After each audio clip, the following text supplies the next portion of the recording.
Singed will be very popular. Maybe even his Kennen. Both of those things I hear are beast for him.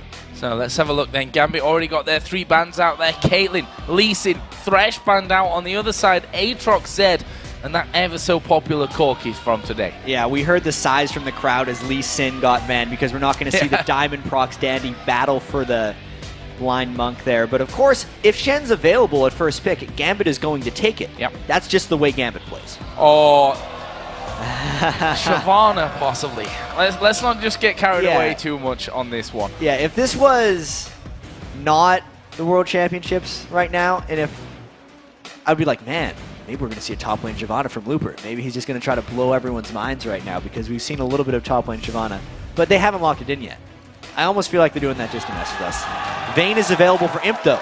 That is Why did we not realize that? Yeah, that is a big one. Vayne coming straight through from this one. It will be locked in there with that Zyra for Matter as well. And we saw it in Samsung Galaxy Ozone's first game, how incredible this bottom lane is. And the synergy between these two players, how good they are together. They destroyed the Vulcan bottom lane. Yeah.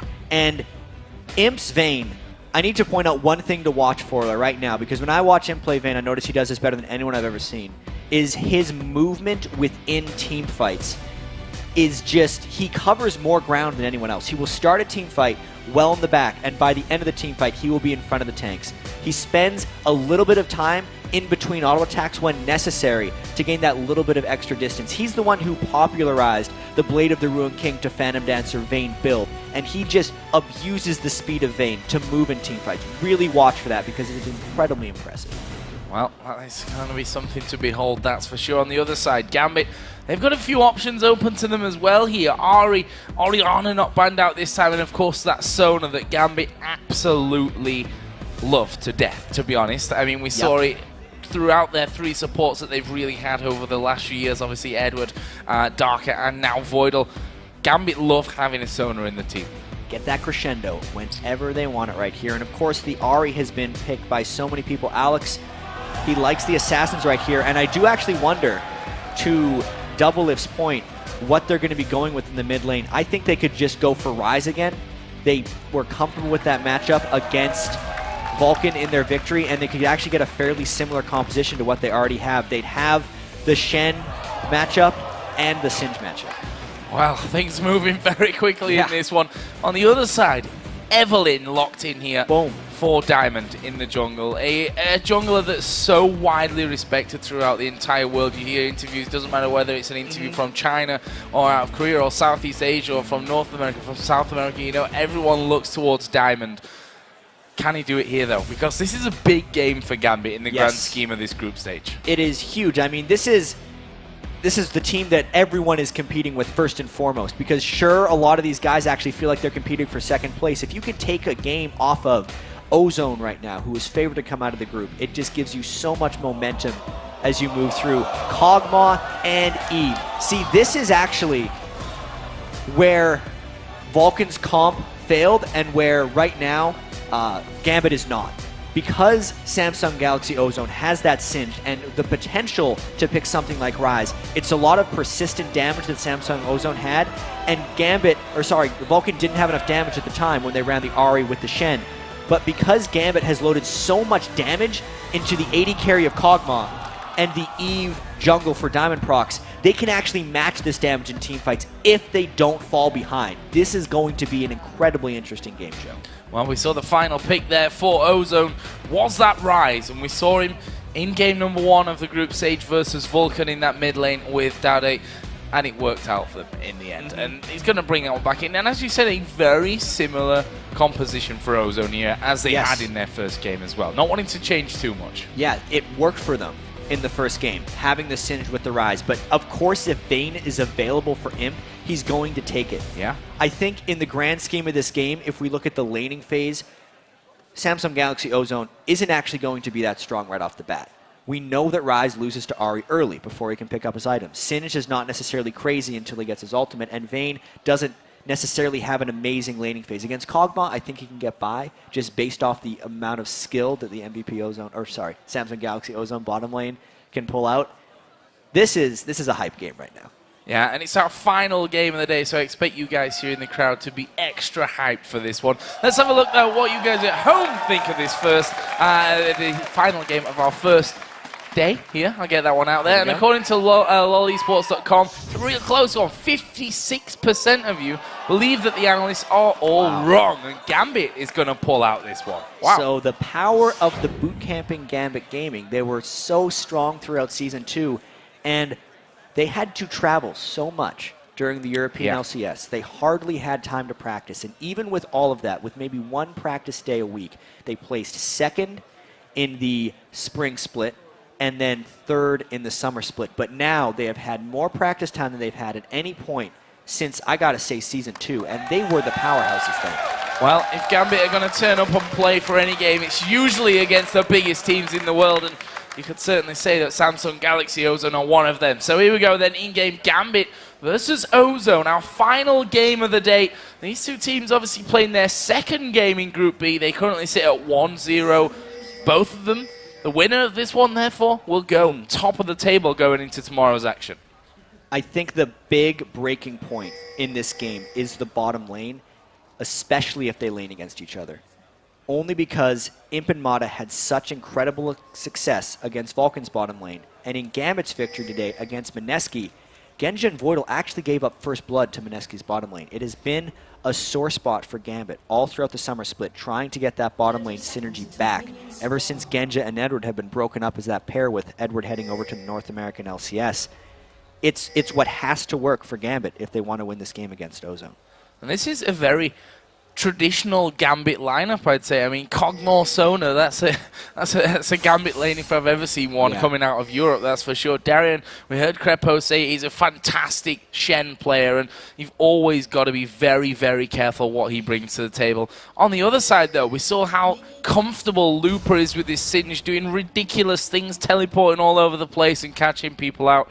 We'll see if he can bring the same to the table here, because Gambit are a team that, if you throw them a curveball, they still are able to catch it most of the time. Yeah, and Looper, just to touch on his Singe a little bit, has went with ability power quintessences and a Doran's Ring start. So he's actually starting the game with 30 AP on Singed right now. Definitely looking to do a little bit of damage along with his farming. And just based off of where the junglers are starting right now, we're going to see that 2v2 matchup in the bottom lane.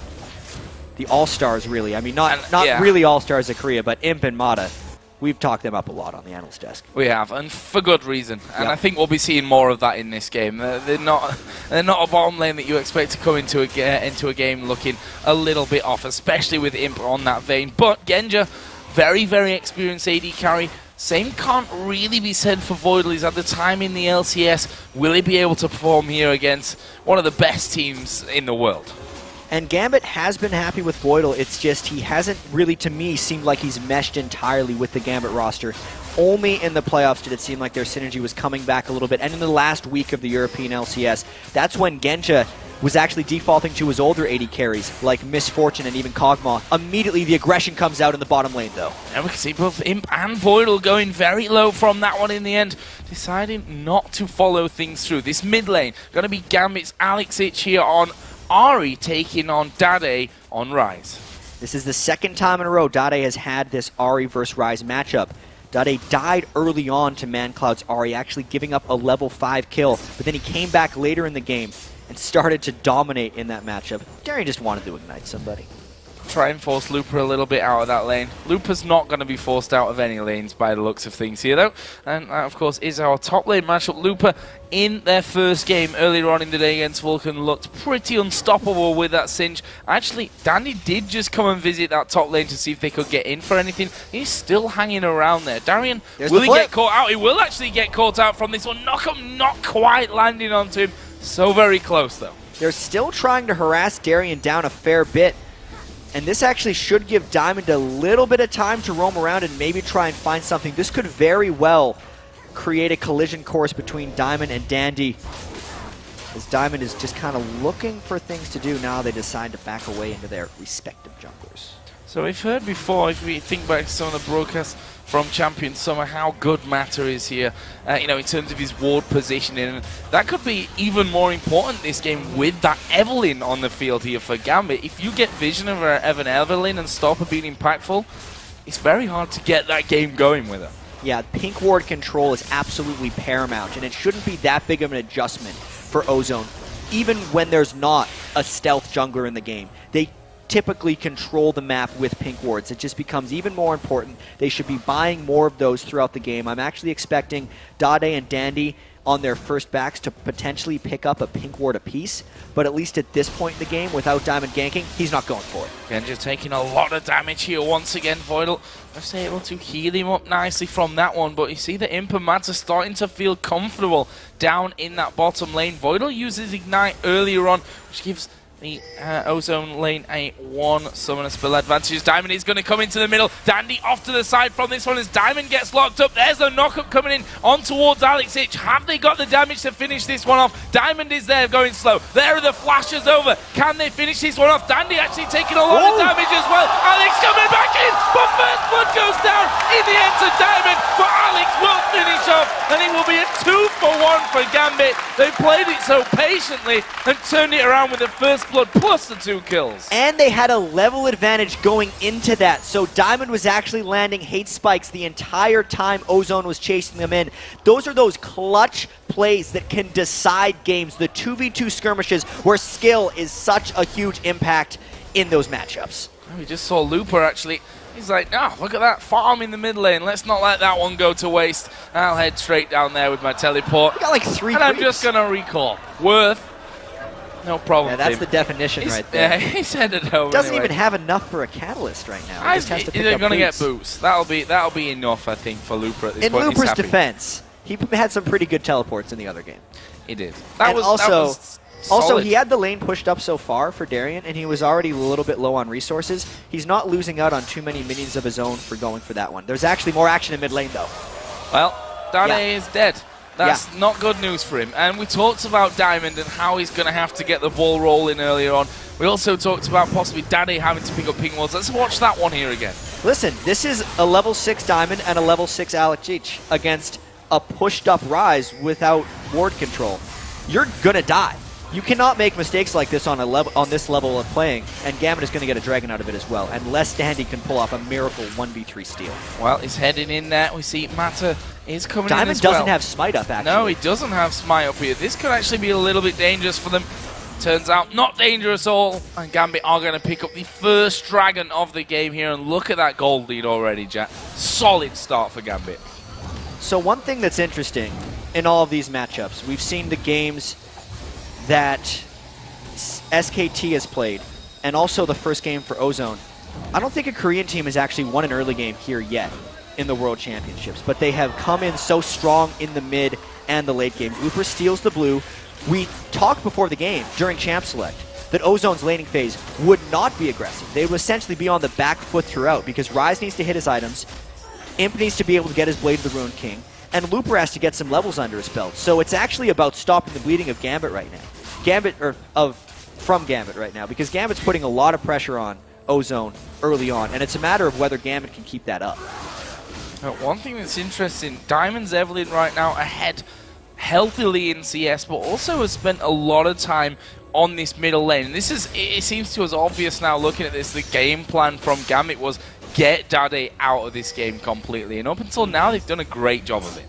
As long as they can keep his farm down. That's the tricky thing about Rise, is you see them die so much, but if they're farming, it's good. Oh, Mata! Look at this! Wow, that was a terrible miscall. Threw down the Ignite there as the flash came in from Mata, and the kill picked up, and that was all just very messy coming out of Ozone. What is happening to Ozone right now? Because with all the talk up right now, those are a couple mistakes they've made here. Dade losing himself in the mid lane, not recognizing that he was against 2 level 6s, and then in the bottom lane, Mata flashing in to not get a kill back. 3,000 gold lead already at 9 minutes for Gambit, who were the Season 2 powerhouses, and, you know, calling them a dark horse because a lot of them are predicting them for 3rd in the group is a little generous, but man, they're playing well so far. Oh, there's Diamond meeting Dandy inside of the river, slide away as that pink ward was put down, but Gambit have got a pink ward of their own, and they control that vision a little bit longer there in that lane. Top lane, we see that Looper, despite the time that he's had here, is still behind of Darien, and this is one thing that Darien does well. He'll quite happily sit on his island in that top lane and just farm away. Got a lead there, he's happy. And Dandy needs to make a lot of plays here to get to get Ozone back in the game. He had 90% kill participation in their win over Vulcan, and he's got 100% kill participation right now. They just got to get some more kills. He needs to be able to create for them. Well, here we see Lupa stealing away Wolves at this point. He's got a couple of deep wards down there. Is the miss actually coming out from the jump? They don't care. They're going down for this one. There is Darian coming in. Misses a taunt, but he'll get the kill anyway. Now he's locked up perfectly between the turrets here fighting against Andy. Looper and Mata are coming in, though. This is going to be an extended fight, and Darian is in a lot of trouble. Let's see how good Darian's ninja skills really are. He waits in from this one. Ward gets put over the side. Darian will go in, and there is Imp, and they don't want to give these kills over towards that Vayne, but Imp in the end will pick that one up. It was a 1-for-1 trade in the end. Dade it was that went down, so he's continued to be shut out of this. Once Alex missed the charm, Gambit should have fallen back from that one. Even though they got a 1-for-1, it was killing a already behind Rise, and it gave a kill to the all-important Vayne that Imp is commanding right now. That is a good trade for Ozone, as we know they're going to be on their back foot for quite some time. They just need to hit their items, and then we're going to really start to see this game take off. Yeah, freezing up that lane nicely here is Imp.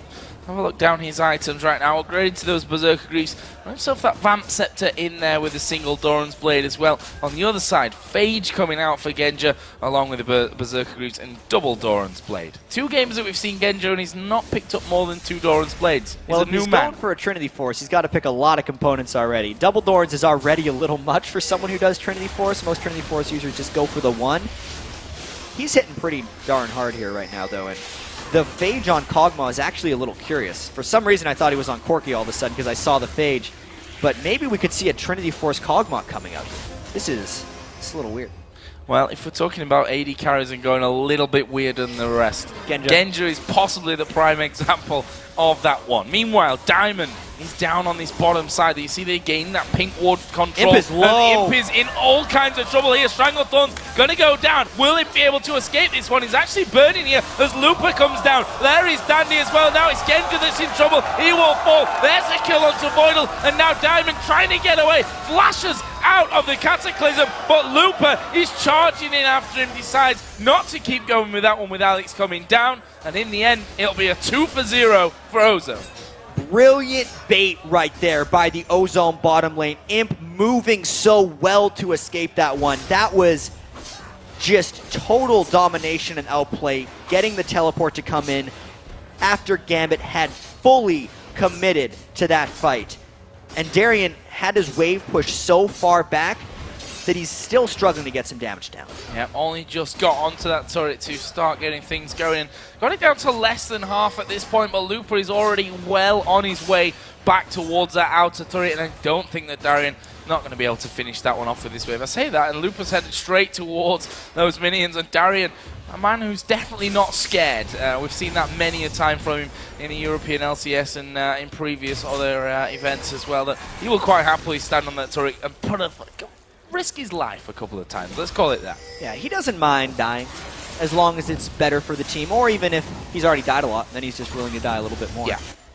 I think Gambit here does need to be very cautious about the potential of Ozone's team composition as far as just overall scaling goes, because while Gambit has loaded in a bit more sustained damage, there's still a little bit up front, especially from Alex Ichizari. It's going to be hard for him to be effective later on in the game if Looper and Dade get too much farm.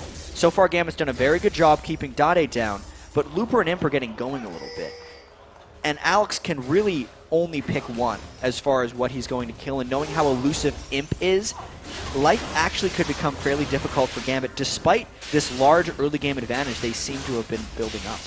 And a lot of teams that we've seen today playing against the Koreans have had early game advantages, only to see it slip away from them. These are teams that you have to not only kind of beat down early, but you have to make sure you tread them into the ground afterwards, because they will rise up and take you straight back down with them. There's Darian and Looper once again bashing heads basically up in this top lane. They're very even on CS and in terms of kills and deaths right now. Genja in this bottom lane has still that lead over him, but that kill earlier on, you can see, leaves them very, very even overall in gold. There's about 70 difference It's a between couple them, creeps that's all. at the very most. And that's actually exactly where Imp wants to be, at least in the laning phase, because he knows how potent he can be in team fights. Diamond looking to stop this as well, though. They know Looper does not have his teleport up, and that would be a very bold dive since they have not even gotten harassed down onto Imp or Mata. There is a flash up for Voidal if he wanted to go for a flash crescendo. This is a very interesting thing. Diamond is still sticking around. If they get the fourth in for Alex, though, without counterattacks coming, it would be good. Diamond gets spotted. Yep, spotted there by that pink ward. Actually, he's going to go in here on towards Mata. Are they going to be able to get Shen involved in this one? Stan United coming down. Strangled those will stop it, but here comes Alex from the side. Mata blown to pieces, and Gambit forced them away. Should be able to get that turret here. Actually, the mini-wave actually pushing back against them. However, Dragon is available. Meantime, Looper is taking the top turret. 5-man squad for Gambit only results in 1 kill, and this isn't even really an objective gain because they lost one as well in the top lane. If they give too much lane control to Looper Singed, second game he's pretty much ever played on a big stage, and he's playing fantastically once again. It was a nice idea from Gambit, but they almost overcommitted, giving Looper a bit too much time to farm. The Shen ult was unnecessary. Yeah, and we can see earlier on we were talking about Darien versus Looper, how even it was in terms of creeps, despite them bashing heads and constant aggression against each other in that lane. It's actually really excelling now for Looper, up 140 to 116 CS. See if Darien here, with a couple of waves being pushed against his inner turret by now, whether he'll get himself back up to standards with that one. On the other side of things, we could probably check in with the items between the AD carries here once again. Genja picking up that Zeal, headed up towards that Trinity Force. That is going to be a Trinity Force Kog'Maw. You can make the argument that he needs the move speed to keep up with Vayne or to kite back Shen, and also the fact that Kog'Maw can actually get in Trinity Force procs whenever he wants, as long as he's using his living artillery during team fights. It could work. I'm not calling it out right here because Genja has been known to find some brilliant builds in the past. He also built Tier on Varus. That was not as brilliant, but this one has potential. This one has potential, and we're not going to judge it before we've seen the end result. We saw Dandy there in that top side of the brush here, and won't take much really for him to be spotted, but he's still there. There is Flash and Barrier up on Genja and Voidal, though. Plus, if Diamond gets around, he's going to have that Eve ultimate up in time. Dandy, even though he's still got that 100% kill participation, has been spending a lot of time waiting around in this game. And he's still waiting around here on the bottom. Diamond actually backed away, is now coming back just in time as Dandy actually backs away from that one as well. So, kind of exchange of positions in this one. Diamond is still on that bottom side of the map doing his golems. Dandy backing away now. Actually went over a ward there earlier on, which is why I didn't even spot that in the try bush. That was there earlier from Diamond. And Looper wants to make another play here in the bottom lane. This could be the counter game because Darien does not even have Stand United up yet, and Diamond is going to be looking to get aggressive, seeing as he's been waiting around for so long and kind of hunting. Looper could come and just ruin Gambit's day if things go wrong. We have Dandy waiting off to the side. Diamond actually going to spot him here, and that's a crucial bit of vision that they've picked up. The blue buff is actually available. We'll see if they try and invade for this one. Alex had started to move around from that middle. This outer top turret is still alive despite all that free time that Darien's had in there. Let's not forget it was pushed up to pretty much his inner turret by the time Looper went down towards that bottom lane. That will finally get finished off here. First turret of the game for Gambit. These guys are trading a lot back and forth, and still a 4,000 gold lead is nothing to laugh at here from Gambit. Ozone came down from a similar gold deficit against Vulcan already today, 2 games ago in the group stage, so we cannot count them out here.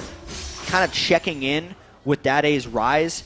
He's actually only 10 minion kills behind Alex, despite getting obliterated in the laning phase. If you're not shutting down Rise's minion farming and tier stacking, he is still going to be a potent damage dealer in the upcoming team fight. So Ozone is still sticking around in this one. And I always say, you know, the mark of a good team are ones that know how to come back from deficits. Obviously, it's nice to not get deficits in the first place, but playing League of Legends, that's going to happen from time to time. And every game so far today in the World Championships, the Korean teams have fallen behind early. OMG was able to close out SK Telecom, but other than that, Ozone came back in the first one, and they're going to have to do it again. Well, interested to see how Alex's impact will really sway this game here as well. That DFG now in there and finished, but he's been relatively quiet, trying to sneak down toward this bottom lane a couple of times. Didn't really get the free time to do that one, and has not been able to get in there on towards Dade either for a 1 versus 1 kill. So he's been relatively quiet from that one. It's not obviously going to stay that way. This game kind of quick at the start, a little bit slower as the last few minutes have ticked away, but at some point this one's going to explode. Gambit has been doing a phenomenal job just keeping up right now. Alex with his Deathfire Grasp, even with the defensive build from Dade, but Voidal can't get caught like that. Here's a fight. Got the crescendo down from this one. Stranglethorn's coming in. Voidal going so very, very low. Looper has teleported down as well. But look at him taking so much damage. We'll have to use the barrier. Cataclysm goes down. Darian going to charge on through. Here comes Diamond and Genja. They've managed to get the slow down. Looper charging on the way back towards his turret with that ultimate, and his Ghost running, and now Alex moving in. Misses the charm. That's not going to allow him to lock up the rise, but a 2-for-1. Brilliant turnaround from Gambit. Getting the teleport out and then still coming out on top. That fight was all about Darian closing onto Imp. Imp tried to make his textbook escape, but barely Darian was able to track him down. Gambit roamed with Ozone and came out on top. This is going to be turret number 2 here for Gambit going down in that bottom lane. 20 minutes, 50 seconds on the clock. And a 6,000 gold lead coming down now for Gambit as well. Looking very, very promising for them as Alex here going to get engaged upon by Dade. Look how low it's taking him. Alex forced to use his ultimate to get away from that one. I really have to give credit to Dade for the pick of Rise, not necessarily his early execution of Rise. Oh, look out, Darian. Oh, stunned over the wall, stunned against the wall there. Actually, Imp, nothing that he's got there to follow up. Obviously, used that flash earlier on. Darian lives. The timing of that, though, was exceptional for Ozone because they know there's no Darian in this potential Dragon fight. There's also no crescendo for Voidal. If Gambit wanted to contest it, it is extremely dangerous. I think Gambit should just go for a lane, but they're actually pinging. Diamond wants to try and steal this. Diamond coming around, actually getting rid of that pink ward there. That might allow them to force some pressure as Ozone start to engage. Dade is a little bit isolated and he's forced a flash back to the safety of his team. Funnily enough, though, it bought Ozone enough time to pick up Dragon. All right, so they're trying to get some objectives back, but since they actually took a lot of damage in that fight and now the Shen is returned, Gambit could just get a turret right for this one. Yeah, maybe more. Maybe more here. They've got complete positional advantage. See Danny just sliding on through to get behind that turret to defend it, but where's the rest of the team? They need someone in. Looper's off to the side. Ozone might look to fight this one as the turret's going very low. Gambit initiate! There is a throw of Alex Hicks back in. He will just spirit rush straight back out as the crescendo comes down. Looper low. Dandy's already dead. Taunt from Darian. They're not finished. Matter. He's going to get finished off. It's now Imp and Dade to save this fight for them. Diamond comes around the side. Imp still charging on down onto him. Is he able to get him? Yes, they were able to finish off in the end. That was a passive of Zyra actually that got the kill. But that will be a 3-for-1 and 2 middle turrets. And you were right, Joe. This game is speeding up. Dragon right into 2 turrets and a big team fight. Imp trying to get some sneaky moves going on, but Genja and Darian are there to stop him. That last fight was really just Ozone almost trying to put up a bit of a last stand. This is becoming a 7,000 gold lead now, and unless Ozone starts taking some significant risks, they're going to lose out in the overall gold game and just lose their ability to hold out. And Gambit are not generally a team that throw away leads. We'll discount the game against CLGU back in the day because that's a different story altogether. But generally when this team gets ahead, they're able to hold it. They know how to win games a lot of the time without even taking Baron. I'm not sure that this will quite be that kind of cutthroat finish game that they're looking for. But if we look down the items, you see they have so much burst potential with both Diamond and Alex carrying DFGs now. And that is actually Diamond's textbook or signature Eve build. So many other Eves will just stack the magic penetration, but Diamond loves to go for that Deathfire Grasp just to amp his ultimate even more as he's trying to initiate these fights. Gambit may actually have some issues actually turret diving on top of Ozone just because the Zyra exists for one, and because their main initiator, who is Diamond, might catch turret aggro in a bad place. There's also a lot of things that can just mess up their dive when you consider the Shen and the Cataclysm that could be coming out from Ozone. So despite this 7,000 gold lead, Gambit is definitely not clear sailing for this game.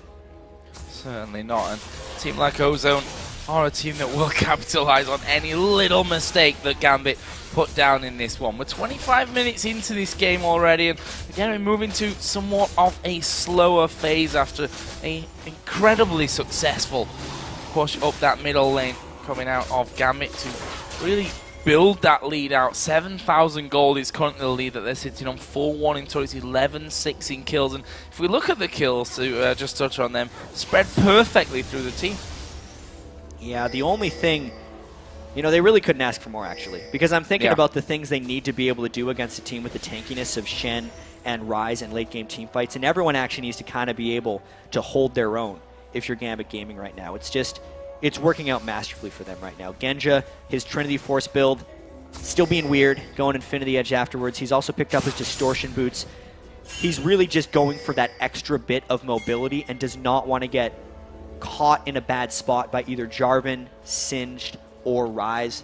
That's what he needs to do on Kog'Maw, because he'll get to the damage just because he's Kog'Maw. The item build doesn't matter as much as he thinks. Do they dare start off Baron? They've got vision control of that top side of the Ozone jungle, but do they dare start it off at this point? There is the burst coming down on towards Mata. Stan United going to get involved. Are they going to go for this one? They're managing to force them away. They are going to go for the fight. Crescendo comes through. Darian knocked up by the Strangled Thorns as Lupa gets involved as well. But look at Ozone. They're one by one being taken down. Imp got into the middle of them. They need to lock him out of this one. He will be finished off. It's Genja that picks that one up. It's a 4 for 2. Can Danny escape from this? He gets taunted up. Flashes towards the back to Genja. But he goes down. It's a triple kill, and it's ace for Gambit. And Genja is just locking on to whatever is closest and destroying it. He is shredding through Ozone right now. That was a fight initiated by Alex and then re-initiated by Diamond. Gambit, that boot camp is paying off for them right now. They are in control of this game. Well, did we ever doubt it? Let's have a look at that fight another time, because it was pretty crazy. Yeah, and the thing that made Ozone want to stay in on this one is the quality of the Mata ultimate right there that he put down. It actually delayed the team fight and allowed Imp to go in pretty strongly, but he couldn't get the finish. You can see Imp moves around team fights so well, but the rest of Ozone was trapped in the back, getting shredded by Genja's Kog'Maw, and it just did not allow Imp to be finished off here. Dade tried to make a big play at the end, getting AoE with his Ryze, but Genja and the rest of Gambit had too much lockdown, too much damage, and let's be honest, that was a 3v1. Yeah, definitely. If you look down the kills here once, again, that actually not. Alex there getting in. That's what he was aiming to do last time, 100 to 0. This time it works out very, very nicely for him. That gives us a 5v4 at this very moment. But we can see that Ozone trying to push this mid lane out. They don't want Gambit having an easy time of either the Dragon or the Baron at this point. And Alex actually had to flash away after he picked up that kill on Mata. I almost have to say that picking up a 6th kill on an already 1-in-5 support in expense for your 7-1 AP carry assassin mids, ultimate and flash isn't necessarily worth it. I think Gambit could have gotten this Dragon regardless of the assassination onto Mata, and it does mean that Gambit needs to be a little bit cautious about the way they approach these things. Only because Imp on Vayne, Dade on Ryze, and just the amazing scaling that Ozone has means Gambit still needs to pick their fights properly. They can't get too antsy, and they can't get too anxious about going in, because one tower dive gone wrong, especially with the kill streaks that so many people on Gambit have picked up, would swing back that gold lead tremendously. So here we go then. Baron started off. Singed is down the bottom here, but Lupa does have teleport, so he can get involved here if he so wishes, if they even realize that Gambit are going to be doing this one. They've not seen them for such a long time. They must feel that something like this is going to be happening, but they're not really in a position to challenge for that whatsoever. We see both Imp and Mata going back. Lupa is going to be taking down the outer turret in the bottom lane, but Gambit with a solid pickup of Baron. They're now over 10,000 gold. And the Baron buff means they're going to be looking to push the outer turrets in the top and the bottom lane, or just go straight for the inhibitor in the middle of Ozone's base right here. And that Baron was really just the summation of all the pressure Gambit has been putting on Ozone. It had a lot to do with ward control, or mainly just map presence for Gambit. I know I said it wasn't worth it to kill Mata that one time, but he's the one who kind of had to go in and get that vision back. And since they had no vision, and they'd been punished so many times for trying to get vision back, Ozone essentially had to give up and just concede that portion of the map, which happened to contain Baron, and allowed Gambit to take it uncontested.